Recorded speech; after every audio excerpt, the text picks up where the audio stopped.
যেহেতু ফ্রেন্ডশিপ থেকেই আমাদের রিলেশনশিপটা শুরু, সো আমরা তখন কি করতাম চলো তোমাদের সাথে ছোট্ট একটা ঘটনা শেয়ার করি। সো হ্যালো এভরিওয়ান, আসসালামু আলাইকুম, দিস ইজ মাই শারিয়া। আশা করছি তোমরা সবাই ভালো আছো, আমিও ভালো আছি। অ্যান্ড আজকের এই দিনটা নিশ্চয়ই তোমাদের খুব ভালো গিয়েছে। তো চলো আমার আজকের এই দিনটা স্টার্ট করা যাক। দিন না, সন্ধ্যাটা স্টার্ট করা যাক। তো এখন বাজতে চলো রাতের 9:30, বাট হঠাৎ করেই আমার হাজব্যান্ড আমাকে ফোন দিয়ে বললো চলো বের হই, একটু আড্ডা দিয়ে আসি। যেহেতু আমাদের রিলেশনশিপটা সেম এজের হয়েছিল, সো দেখা যায় যে একটা ফ্রেন্ডশিপ সম্পর্ক আমাদের ভিতর হয় ফার্স্টে। আর সে যেখানেই আড্ডা দিতে যেত আমাকে সাথে করে নিয়ে যেত।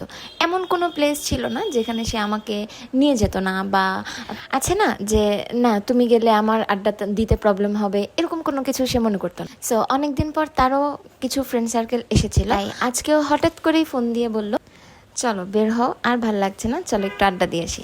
এই তো আমাদের আড্ডা দেওয়ার সঙ্গীরা চলে আসে। হ্যাঁ, আমাদের আড্ডা দেওয়ার একটাই কমন প্লেস, ধানমন্ডি। তো এখানে আমরা বয়েজদের একটু স্পেস দিয়ে দিলাম, তারা তাদের মতন গল্প করছে আর আমরা আমাদের মতন গল্প করছি।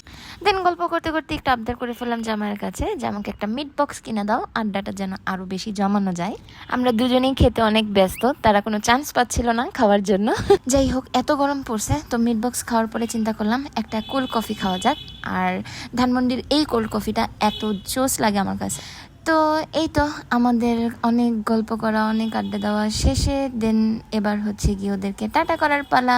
এখন অলমোস্ট 12টা বাজতে চললো, তো এখন তো আমাদের বাসায় যেতেই হবে। আমাদের এই ছোট ছোট মুহূর্তগুলো যদি তোমাদের কাছে দেখতে ভালো লাগে, সো যারা ইউটিউব থেকে দেখছো তারা কিন্তু অবশ্যই সাবস্ক্রাইব করতে ভুলো না আমার চ্যানেলটি, আর যারা ফেসবুক থেকে দেখছো অফকোর্স আমার পেজটি কিন্তু ফলো করে দিতে হবে। তো আজকের ব্লগটা এখানেই শেষ করছি। তোমাদেরও যদি এরকম সুন্দর সুন্দর মুহূর্ত থাকে আমার সাথে কমেন্টে শেয়ার করতে পারো। আর আমার এই ভিডিওটি যদি ভালো লেগে থাকে তাহলে please like, share and subscribe করে দিও। আল্লাহ হাফেজ, অ্যান্ড নেক্সট ভিডিওর জন্য অপেক্ষা করতে থাকো। টাটা।